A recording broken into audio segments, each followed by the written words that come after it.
Bora lá, fiel, para as últimas notícias do Corinthians. Saiu a provável escalação do timão que vai enfrentar o Vasco fora de casa, lá em São Januário. Para não perder o costume, já deixa o palpite do placar aqui no jogo. Vamos ver se você tá com o pé quente, hein? Então comenta aí o palpite do placar. Timão que ganhou novidades aí na provável escalação, a gente vai acompanhar aqui no vídeo de hoje. Curta o vídeo, se inscreva aqui no canal Nação Corintiana para sempre receber as notícias do timão. Tem mais enrolação, bora para as últimas notícias do Corinthians. Vamos começar falando do Corinthians, que tem muitas coisas para resolver. Eleição, transfer ban e o seu próximo adversário. E o treino desta sexta-feira, realizado no CT Joaquim Grava, indicou que Guinegão e Kaique deverão formar a dupla de ataque do Corinthians para o jogo de domingo contra o Vasco da Gama. A mesma dupla que jogou sábado passado contra a equipe do Bahia. O Bahia venceu o Corinthians por 2-1 em Itaquera. Mesmo o Romero tendo condições de voltar, ele esteve suspenso da última partida do Corinthians e volta ao time em São Januário. Dúvida também no meio-campo, né? O Corinthians que não vai poder contar com o José Martínez, jogador importante que sofreu esta semana uma fratura na mão. Muito provavelmente o Charles vai entrar em seu lugar. E fica a dúvida em relação a quem vai jogar ao lado do Charles, se o Breno Bidon ou mesmo o Maicon. Lembrando que o Breno Bidon vem sendo muito contestado pela torcida nas últimas partidas da equipe do Corinthians. E para terminar, a gente fala de Memphis Depay, o jogador que sofreu uma contusão na coxa, uma contusão grau 2, ainda na Copa do Brasil, no segundo jogo da Copa do Brasil contra a equipe do Palmeiras. Nesta sexta-feira, ele treinou no campo com bola, o que não vinha acontecendo. Evidentemente que ainda não foi um treino intensivo, um treino de contato com os demais jogadores. Isso deve acontecer somente na semana que vem.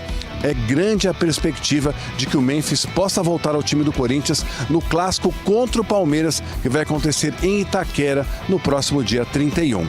O jogo promete muita emoção e pode marcar um momento de virada para o timão, que chega pressionado pelos últimos resultados, mas motivado a reencontrar o caminho das vitórias. Mesmo vivendo uma fase difícil, o clima nos bastidores é de confiança. Jogadores e comissão técnica sabem da responsabilidade que é vestir a camisa do Corinthians e têm repetido durante a semana uma palavra que resume o sentimento do grupo: superação. É isso que o torcedor espera ver neste confronto: raça, entrega e intensidade. Enfrentar o Vasco em São Januário nunca é tarefa fácil. A equipe carioca vive uma boa fase jogando em casa e conta com o apoio de sua torcida. Mas o Corinthians acredita na força da sua camisa e no peso da sua história para superar os obstáculos. Afinal, não são poucas as vezes que o timão calou estádios lotados e saiu com grandes resultados.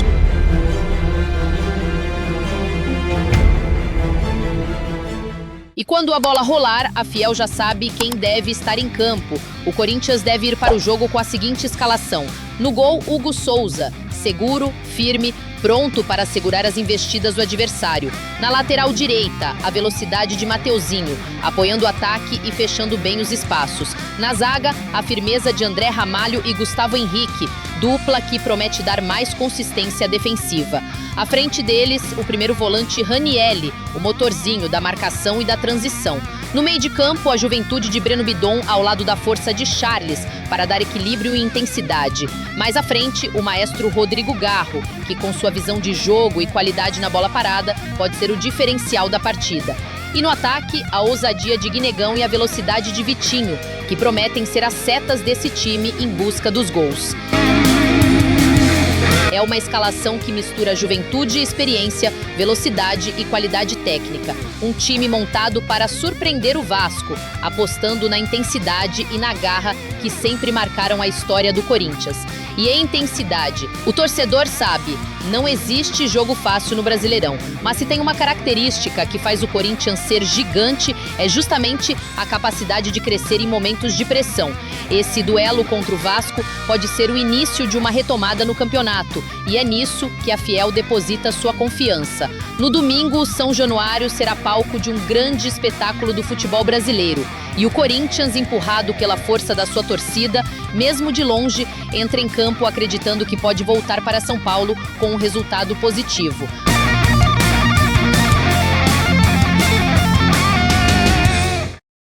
Parece até filme repetido na sua TV, mas não é. Vem aí a segunda eleição presidencial no Corinthians em menos de 2 anos. Nessa segunda-feira, o Conselho Deliberativo escolhe quem vai assumir o clube até o fim de 2026. Lembrando que a votação é indireta, ou seja, nada de participação dos sócios, somente dos 299 conselheiros. Então vamos aos candidatos, começando por quem já está no poder desde maio, Osmar Stabile, presidente interino e ex-vice de Augusto Melo, eleito no fim de 2023 e alvo de impeachment agora em agosto. Aos 71 anos, Osmar é conselheiro vitalício do clube, participou da gestão de Alberto do Alibe nos anos 2000 e até se candidatou na eleição vencida por André Sanches em 2009. Se vencer, Stabile segue no poder até dezembro do ano que vem. Agora, se perder, o estatuto prevê a volta dele ao posto de primeiro vice-presidente do novo eleito. O segundo postulante ao cargo máximo do timão é André Castro, conselheiro do clube. Numa entrevista coletiva ontem, o gestor de investimentos prometeu, caso eleito, um aporte de até $1 bilhão no Corinthians, cerca de 5 bilhões e meio de reais. Esse aporte de até $1 bilhão, ele é bem abrangente, como vocês podem ver na própria nota explicativa, tá? Ela envolve toda a parte de reforço para o clube, ele envolve até reestruturação da arena, envolve clube social, envolve contratações. Resumindo, daria para pagar a dívida integral da arena e ainda sobraria uma bela grana. Mas de onde viria todo esse dinheiro? O nome do banco é GSP Bank, ok? Isso que está sendo aberto agora, porém vão ter outras marcas que vão fazer parte, tá, Pedro? Então, como funciona? A empresa, vocês viram aqui, ela se compromete a investir esse capital. Mas, após o acordo com o Corinthians, todo o capital estará integralizado dentro do banco. O terceiro candidato é um velho conhecido da fiel torcida, Antônio Roque Cittadini, de 74 anos. Vice-presidente do Corinthians entre 2001 e 2004, também na gestão do Alibe, Cittadini é conselheiro vitalício e se aposentou recentemente do Tribunal de Contas do Estado de São Paulo. É o futuro do Esporte Clube Corinthians Paulista, mais uma vez nas mãos do Conselho Deliberativo. O Corinthians teve a semana livre para treinar e focou no condicionamento físico. O time paulista chega pressionado para o jogo. A equipe não vence no Brasileiro há 6 partidas. A última vitória foi há mais de um mês, dia 16 de julho, contra o Ceará. Suspensos contra o Bahia, Angileri, Kaká e Romero voltam a ficar à disposição de Dorival Júnior. Mas o Corinthians tem muitos atletas no departamento médico. O volante José Martínez é o desfalque mais recente. Ele passou por um procedimento cirúrgico na mão esquerda. Além dele, Hugo, Yuri Alberto, Depay e André Carilho seguem fora.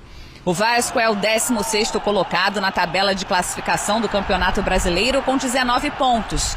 O Corinthians está na 14ª posição com 22. E esse jogo, hein? O Vasco e o Corinthians, os dois times precisando demais dos 3 pontos. Bom, primeiro sobre o jogo, né? Eu acho que é um jogo, claro, pensando no que as duas equipes têm feito até agora, muito equilibrado. Mas o Vasco goleou o Santos e depois perdeu para o Juventude dias depois. E o Diniz até confessou sobre o desempenho da equipe e a mobilização, que foi um pouco diferente. Se o jogo contra o Santos teve uma mobilização diferente, o Corinthians tem talvez um tamanho, nesse momento, até maior, né? Era um confronto direto na semana passada, acaba sendo um nesse fim de semana. É um Vasco que, até pelo jogo jogado pelo Corinthians e como gosta o Dorival e como gostam o Fernando Diniz, 2 ex-treinadores da Seleção Brasileira nesse ciclo de Copa do Mundo, a gente pode esperar um Vasco tentando ter mais a bola, principalmente no campo de ataque, e um Corinthians com seus desfalques tentando fazer esse jogo direto. É o retrato inicial, né, desse jogo, que pode se modificar a depender da postura do Vasco. Porque eu acho que o Vasco, nesse momento, tem um pouquinho mais... O tempo de trabalho é menor, mas um pouquinho mais de variação e de opção no banco para mudar um pouco o jogo que o Corinthians por conta de tantos desfalques. Dito isso, entendo que é um pouquinho mais favorito. Um pouquinho favorito em relação ao Corinthians. Pouco apenas. E joga em casa, né? Os dois em má fase. Vasco e Corinthians no Brasileirão. Apesar da vitória maravilhosa do Vasco, goleada sobre o Santos, no jogo seguinte já voltou a decepcionar seu torcedor perdendo para o Juventude. Depois do Mundial, da pausa para o Mundial, o Vasco fez 7 jogos e só ganhou 1, do Santos Futebol Clube. Vitória espetacular, só que o aproveitamento pós-Mundial é de 28,6%. Corinthians, 8 jogos depois da parada para o Mundial, só uma vitória contra o Ceará, 25%. Em 8 jogos, só fez 6 gols e sofreu 10. Mari Pereira, que fase de Vasco e Corinthians? Que fase de Vasco e Corinthians e como ficará de fato a ideia, o comportamento das equipes que estão vivas em Copa do Brasil, né? Assim, não conversam muito, né, as situações ali, os cenários, né? Porque no Campeonato Brasileiro, o desempenho péssimo de rendimento, de resultado e Copa do Brasil, classificações garantidas. E o Vasco com um confronto muito difícil, né, contra o Botafogo. Acho que o Corinthians em Copa do Brasil, Corinthians mais acessível, porque o Atlético Paranaense também não vai bem em Série B, mas eliminou São Paulo. Então acho que voltar a atenção àquilo que o Eugênio falou lá no início, sobre confronto entre Atlético Mineiro e Fluminense em Sul-Americana, não distancia do Campeonato Brasileiro não, porque ele cobra muito feio. Corinthians e Vasco também não podem se dar o luxo de largar Brasileirão para pensar em Copa. E os dois se enfrentam domingo, 4 da tarde, em São Januário. E agora um confronto direto com o Vasco, já pensando em zona de rebaixamento. O Corinthians nos números ali não parece, mas ele tem um aproveitamento terrível. A gente viu, o time não marca gol, dificilmente consegue fazer gol. O jogo com o Bahia, muita brecha defensiva que acabou custando o resultado. O time está muito desestabilizado. Na Copa do Brasil tem um adversário considerado em tese o mais acessível, porque vem da Série B, mas eu não contaria tanto com isso. Então, um momento muito difícil das duas equipes. Mas eu acho que aí o fator Caldeirão, São Januário, o meu Caldeirão, acaba pesando, né? Mas normalmente não pesa, né? Se o Vasco vencer o jogo, vai ser uma espécie de redenção, porque o Vasco há muito tempo tem enorme dificuldade de ganhar do Corinthians. Não, pesou no ano passado, ganhou lá em São Januário. Mas é raro, seja em São Januário, seja em São Paulo, o Vasco tem muitos problemas para ganhar do Corinthians. No primeiro turno, senhor Eugênio. No primeiro turno o Carille ajudou muito, né? Colocando aquele time que privilegiava a Copa Sul-Americana, esses pontos acabam custando caro na frente. Isso, o Campeonato os Brasileiro. dois já jogam. É quarta-feira já que começa o mata-mata da Copa do Brasil. Então, quarta-feira, 9h30, Atlético Paranaense e Corinthians lá em Curitiba. Quarta-feira, 9h30 da noite, Vasco e Botafogo.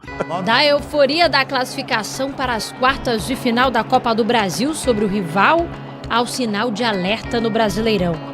O Corinthians e uma montanha-russa de emoções. Mi desempeño no está siendo el del año pasado. Infelizmente, no es lo que estoy procurando, no es lo que yo quiero.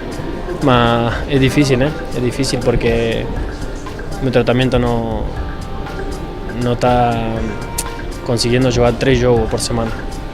Mi joelho no está aguantando, mas tem que botar a cara. Tem que botar a cara, não é momento para deixar de jogar. Mas a situação é ainda mais delicada.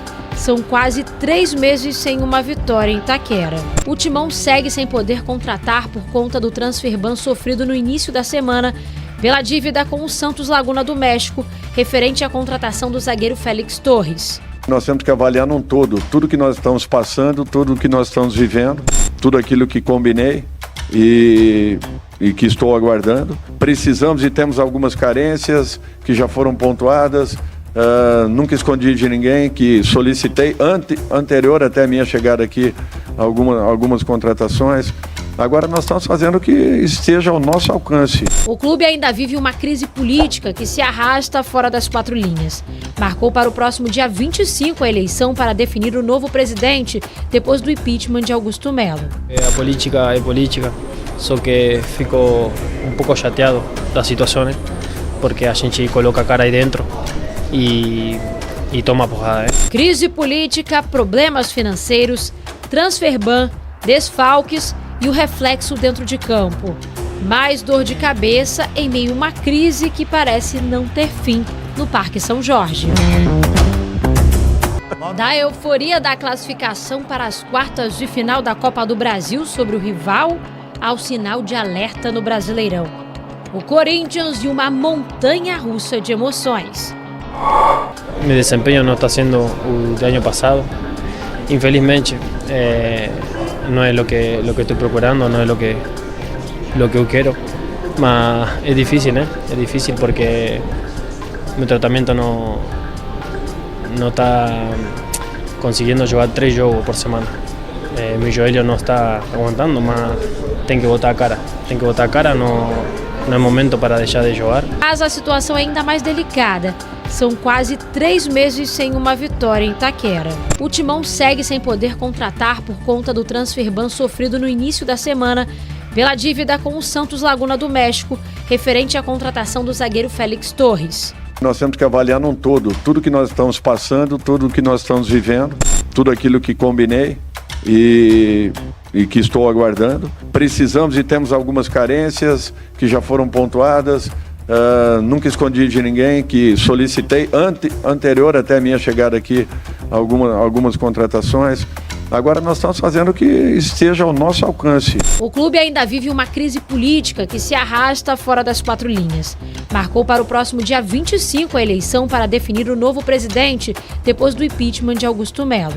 A política é política, só que fico um pouco chateado da situação, porque a gente coloca a cara aí dentro e toma porrada. Crise política, problemas financeiros, transfer ban, desfalques e o reflexo dentro de campo. Mais dor de cabeça em meio a uma crise que parece não ter fim no Parque São Jorge. Bora lá, fiel, se você chegou até aqui, curta o vídeo, se inscreva aqui no canal Nação Corintiana para sempre receber as notícias do Timão. Aí, se você tiver o botãozinho de hypar aí no seu celular, clica em hypar, assim mais corintianos chegam aqui no canal, beleza? E deixa o palpite aí, velho. Vamos ver se você tá com o pé quente, se acerta quanto que vai ser o jogo lá em São Januário. Deixa o palpite aí, tem muita gente aqui que tem o pé frio, hein? Comenta aí e prove ao contrário. O Corinthians que vai todo desfalcado, né, pra São Januário enfrentar o Vasco lá, cara. Jogo difícil e jogo de vida ou morte, né? Porque quem ganhar dá uma descolada um do outro, né? O Vasco tem ainda um jogo a menos que o Corinthians, mas ganhando, né, já fica numa situação muito complicada ali pro Timão. O Corinthians costuma se sobressair nesses jogos, tá? O Corinthians, quando ninguém dá nada, todo desfalcado, um jogo fora de casa, eu tenho um histórico de lembranças aqui, né, que o Corinthians vai e busca esse pontinho aí fora de casa, né, busca uma vitória fora de casa totalmente improvável. O Romero, que tá recuperado, volta no banco de reserva, e venhamos e convenhamos que o Romero não tem jogado nada ultimamente, né, mas vai estar à disposição aí, porque voltou do 3º cartão amarelo, e o Thales Magno. Eu, no lugar do Dorival Júnior, entraria com os meninos mesmo, o Kaique e o Guinegão no segundo tempo ali, o Vitinho para dar uma rabiscada, ou dependendo do resultado até preservaria mais ele, porque tá fora de forma, ele entrou numa questão de extrema necessidade, né? Então, dependendo do resultado do jogo, entraria com o Vitinho também, mas já avisando o Vitinho, né, para a Copa do Brasil, que o Corinthians vai precisar em muito. Beleza? Mas e aí, com qual é a escalação? Você mudaria alguma coisa? Entraria com o Romero, com o Guinegão? Deixaria o Vitinho no banco mesmo? Vamos trocar uma ideia? Deixa sua opinião aqui nos comentários. É um prazer ter você aqui. Se inscreve aí se você não se inscreveu. E aí eu tenho certeza que domingo o bem vai vencer o mal aí, tá? Comenta aí. Forte abraço, até o próximo vídeo, se Deus quiser. Valeu, pessoal!